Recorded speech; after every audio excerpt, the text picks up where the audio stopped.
জুতা খায় না জুতা খায় না হ্যালো ভিউয়ার্স, তোমাদের সবাইকে স্বাগতম ববিস ব্লগে। তো ঈদের ছুটিতে আমাদের গ্রামের বাড়ি যাওয়ার প্রস্তুতি। তো আজকে আমরা চলে যাচ্ছি আমাদের গ্রামের বাড়িতে, মানে আমার শ্বশুর বাড়িতে। তো বরাবরের মতো এবারও যাওয়া হচ্ছে, কারণ ঈদের ছুটিটা আমরা আমাদের গ্রামের বাড়িতেই কাটাই। এই কংক্রিটের শহর ছেড়ে কিছুদিনের জন্য স্বস্তির নিঃশ্বাস ফেলার জায়গা আসলে ওটাই।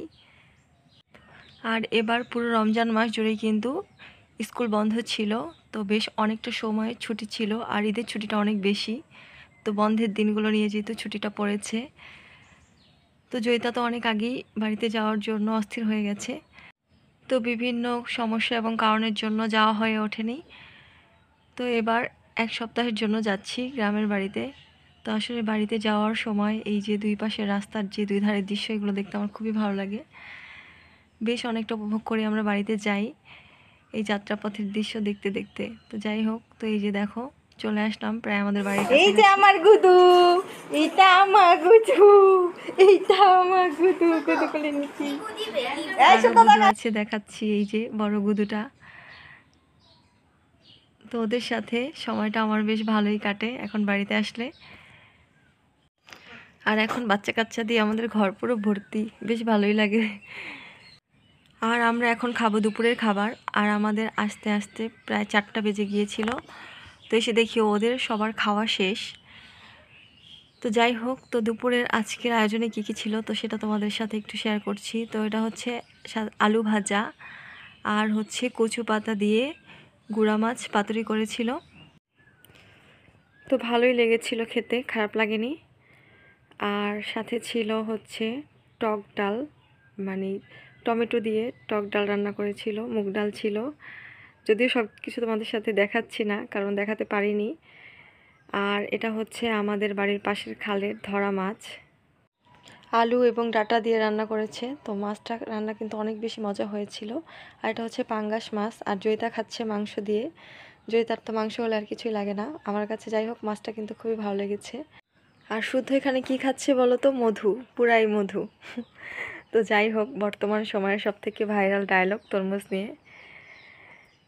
তো তারপর খাওয়া দাওয়া শেষ করে এই একটু এখন বাড়িতে ঘুরে ফিরে দেখব। তো এবার দেখলাম গাছটাতে বেশ অনেক কাঁঠাল ধরেছে। তো যাই হোক, শেষ অবধি এই কাঁঠালগুলো সব থাকলে হলো, কারণ কুড়ি অবস্থায় অনেক কাঁঠাল ঝরে পড়ে যাচ্ছে। যেহেতু এবার বৃষ্টি কম হয়েছে, তো বৃষ্টি হয়নি বললেই চলে।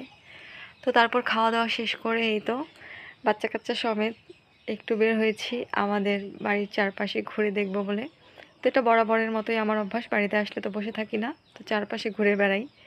বেশ কিছুদিন কিন্তু আবহাওয়াটা ঠান্ডাই ছিল, কিন্তু আজকে হঠাৎ করে বেশ গরম লাগছে, কারণ তাপমাত্রাটা বাড়ছে। তো এখানে বেশ অনেক বাতাস ছিল বাইরে আজকে।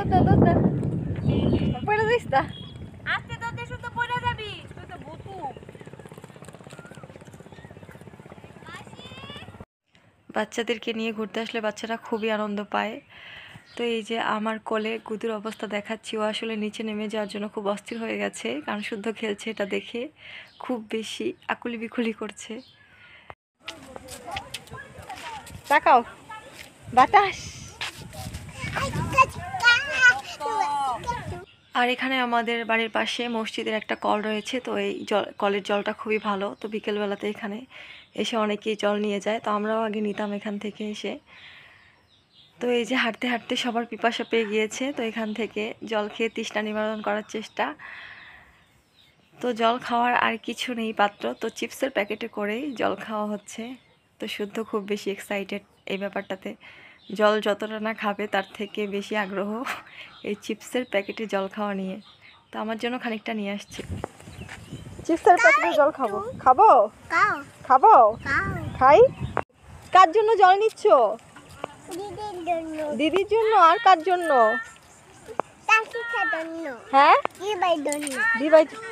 তো শুদ্ধ জল নিয়ে চললো বাড়ির পথে, তো আমরাও সাথে সাথে যাচ্ছি। তো যাই হোক, এই ছিল আমার আজকের ব্লগটি। যদি তোমাদের ভিডিওটি ভালো লেগে থাকে তো ভিডিওতে একটি লাইক দিও, আর আমার চ্যানেলটিকে সাবস্ক্রাইব করে আমার পাশে থেকো। তো আজকে এখানেই তোমাদের কাছ থেকে বিদায় নেব। তোমরা ভালো এবং সুস্থ থাকো, আর দেখতে থাকো ববিস ব্লগ।